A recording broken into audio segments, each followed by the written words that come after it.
बीच में नहीं होता। और जहां हिसाब किताब है वो व्यापार हो सकता है, वो प्यार नहीं हो सकता। हिसाब किताब व्यापार में होता है, प्यार में हिसाब किताब होता है नहीं ना। तो जहां प्यार होगा वहां व्यापार नहीं होगा। ये लोग व्यापार करते हैं, कन्हैया तुम हमें, हे भगवान हमें ये दे देना, हम 1 किलो लड्डू चढ़ाएंगे, हमें ये मिल जाए हम लड्डू चढ़ाएंगे। ये तुम व्यापार कर रहे हो, ये प्यार नहीं है। प्रेमी कुछ मांगता ही नहीं, जो तेरी मर्जी दे दे, मत दे तेरी मर्जी, खुश हूं बस। सुदामा ने गरीबी में जीवन निकाला, कुछ नहीं, अधिकार था, कन्हैया मेरे हैं, ये अधिकार होना चाहिए। हाँ भैया जी, आपसे मैं केवल इतनी प्रार्थना करूंगा, आज के बाद कन्हैया पर क्या जमाइए, क्या जमाइए, क्या जमाइए, ये मेरा है बस। और अधिकार से पूजा करिए, अधिकार से सेवा करिए, अधिकार से प्यार करिए कन्हैया से। हम लोग ना भगवान को भगवान जूजू बना के रखे, भगवान है भगवान है, भगवान भगवान कुछ नहीं है। भगवान भगवान से रिश्ता जोड़ोगे ना तो काम बनेगा। ऐसे में तो भगवान बहुत वीआईपी हो गए ना, भगवान से डर लग रहा, भगवान डरने की बात नहीं है। भगवान भगवान है भक्तों, भगवान वैसे हैं कि पूतना ने जहर पिलाया था, जहर पिलाने वाली को भी तो तार दिया। भगवान कोई गुण भी तो नहीं देखता, भगवान कोई गुण भी नहीं देखता। यदि गुण देखते भगवान तो बताइए जटायु में कौन सा गुण था। जात देखते भगवान तो बताइए शबरी की क्या जात थी, बताइए। छिलकों का भोग लगाया कि नहीं विदुरानी के घर, शबरी के जूठे बेर खाए कि नहीं, क्यों खाए मेरी मां, क्योंकि एक ही रिश्ता था, प्रेम है। यशोदा ने अपना बेटा कहा, द्रौपदी ने अपना भाई कहा, सुदामा ने अपना मित्र कहा। सुदामा भी भगवान से मिलने नहीं गया था, याद रखना, सुदामा मित्र से मिलने गए थे। हनुमान ने स्वामी कहा, विभीषण ने मित्र कहा, रावण ने दुश्मन कहा। एक का नाम बता दो जिसने रिश्ता स्थापित ना किया हो। मीराबाई ने पति कहा। मेरी मां, जब तक भगवान से रिश्ता नहीं होगा तब तक ईश्वर को प्राप्त कर ही नहीं सकते।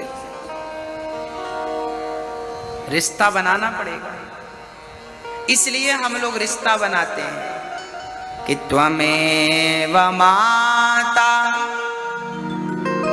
च पिता त्वमेव त्वमेव बन्धुश्च सखा त्वमेव। कन्हैया कौन है हमारे? आप लोग आरती गाती हो ना, मात पिता तुम मेरे, शरण गहूं मैं किसके, तुम बिन और ना दूजा, आश करूं मैं किसके। ओम जय जगदीश हरे।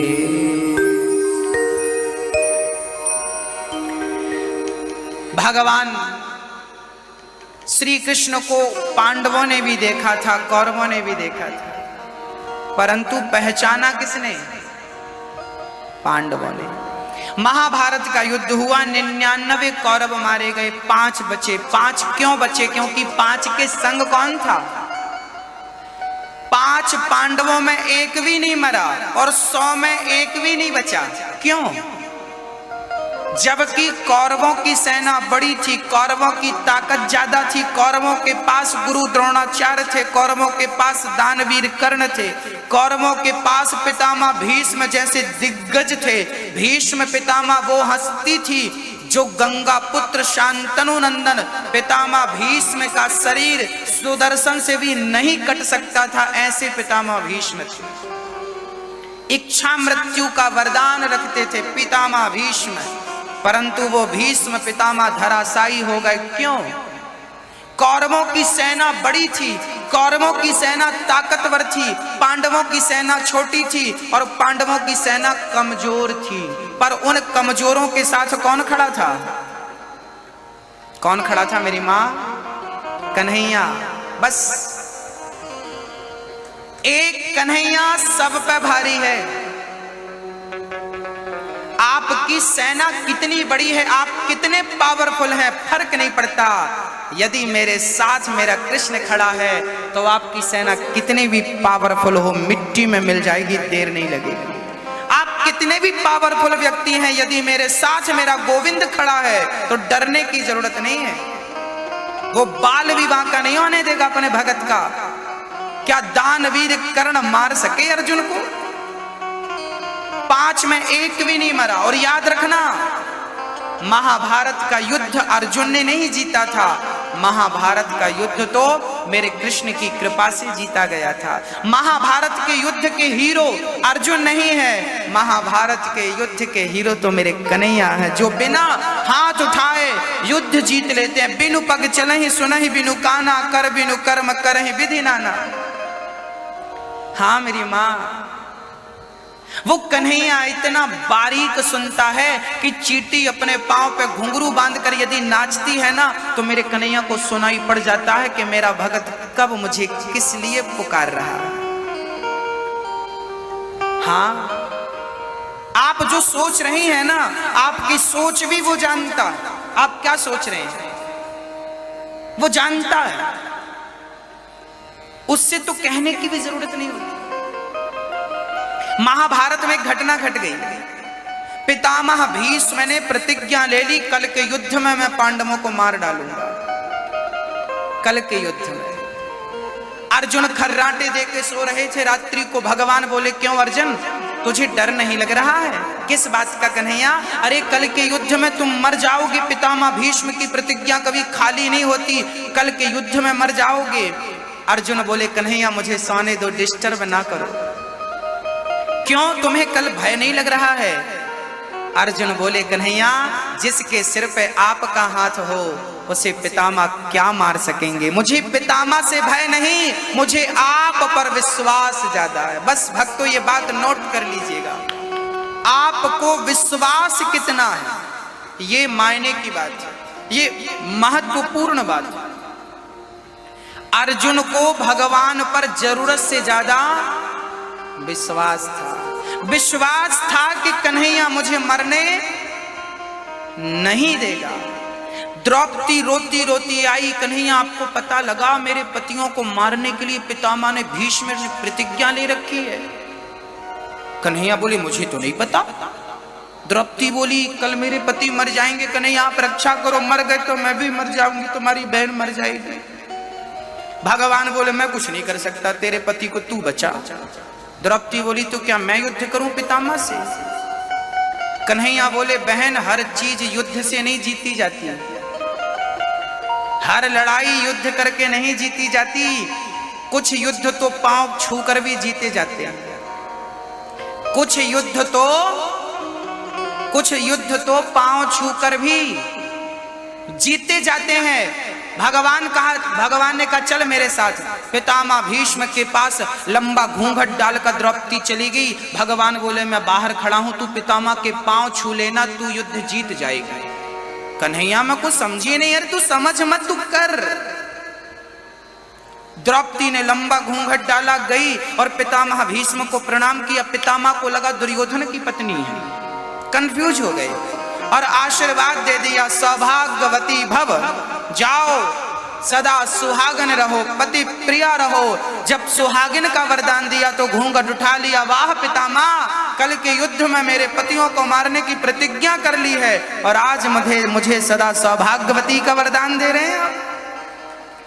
अब तो मेरा सौभाग्य आपके हाथ में, चाहे तो बचा लो, चाहे तो डुबा दो।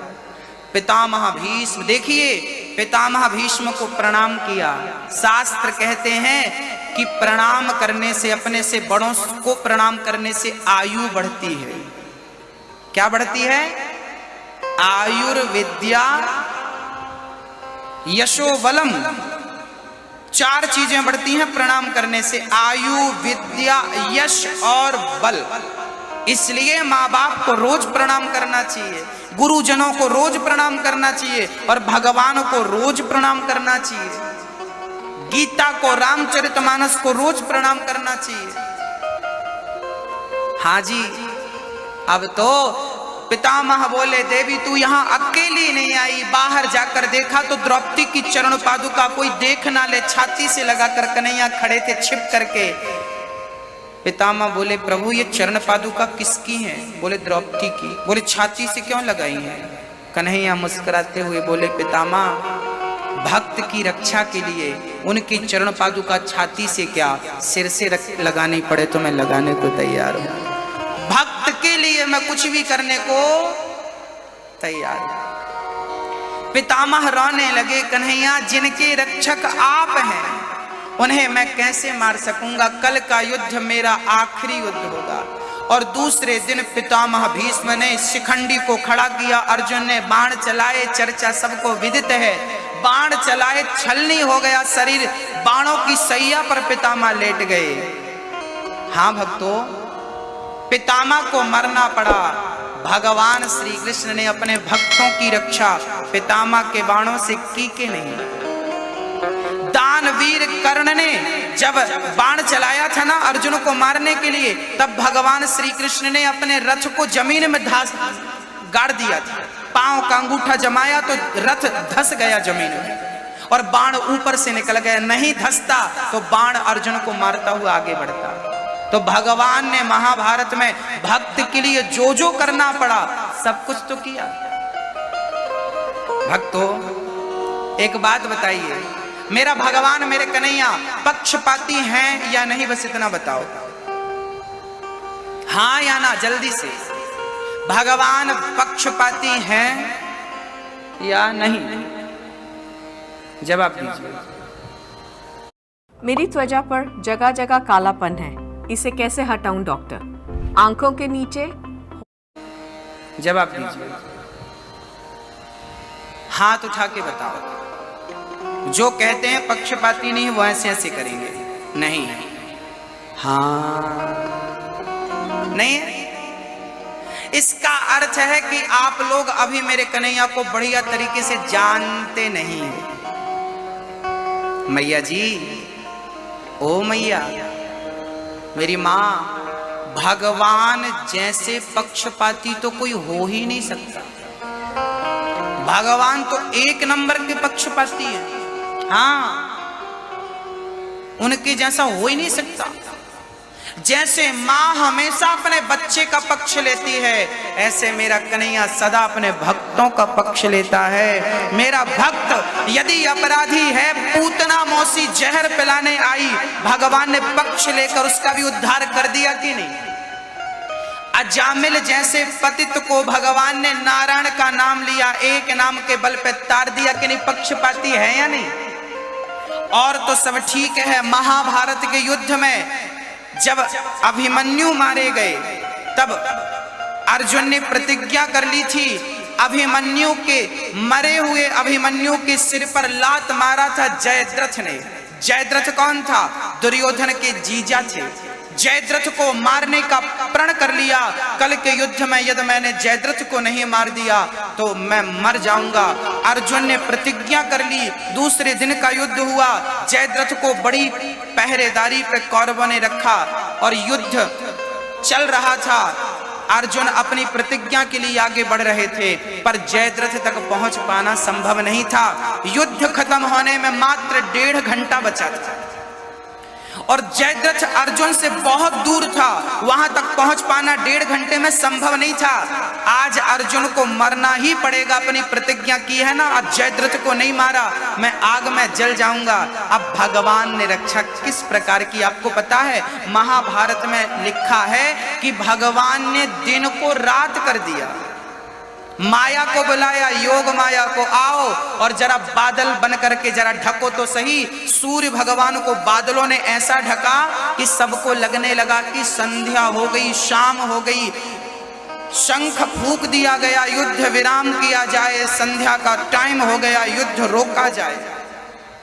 अर्जुन के लिए चिता बना दिया, दुर्योधन ने जलकर मरो। अर्जुन चिता की ओर बढ़ रहे थे, तभी जयद्रथ आकर खड़ा हो गया, मैं अपने दुश्मन को मरता हुआ देखना चाहूंगा। अब तो युद्ध रुक गया, अब कैसे होगा। जब जयद्रथ सामने आया तो भगवान ने माया से कहा तुम्हारा काम पूरा हुआ। सूर्य की किरण आई, भगवान ने कहा अर्जुन अभी सूर्य अस्त नहीं हुआ। बादलों ने ऐसा ढका कि इन्हें भ्रांति हो गई कि सूर्य अस्त हो गया। उठा अपना गांडीव और इसका सिर काट, लेकिन इसको मारने वाला भी मर जाएगा। यदि इसका सिर जाकर इसकी पिता की गोद में गिरे तो ये बाप बेटे मरेंगे और मारने वाला बचेगा। अर्जुन ने गांडीव उठाया, जयद्रथ का सिर काटा, पिता की गोद में जाकर गिरा, बाप बेटे मर गए। भगवान ने भक्त की रक्षा कर ली। देखिए आप कहते हैं पक्षपाती नहीं है, इतना बड़ा पक्षपाती कौन होगा, दिन को रात कर दिया। मेरी मां कन्हैया पक्षपाती हैं, वो आपका भी पक्ष लेंगे। यदि आप में एक गुण दिख जाएगा, आप लाख अपराधी हो और एक भी गुण मेरे कन्हैया ने कहीं से देख लिया ना मेरी माँ, वो लाख अपराध को भूल कर एक गुण के बल पर भवसागर से पार लगा देता। इतना बड़ा पक्षपाती है।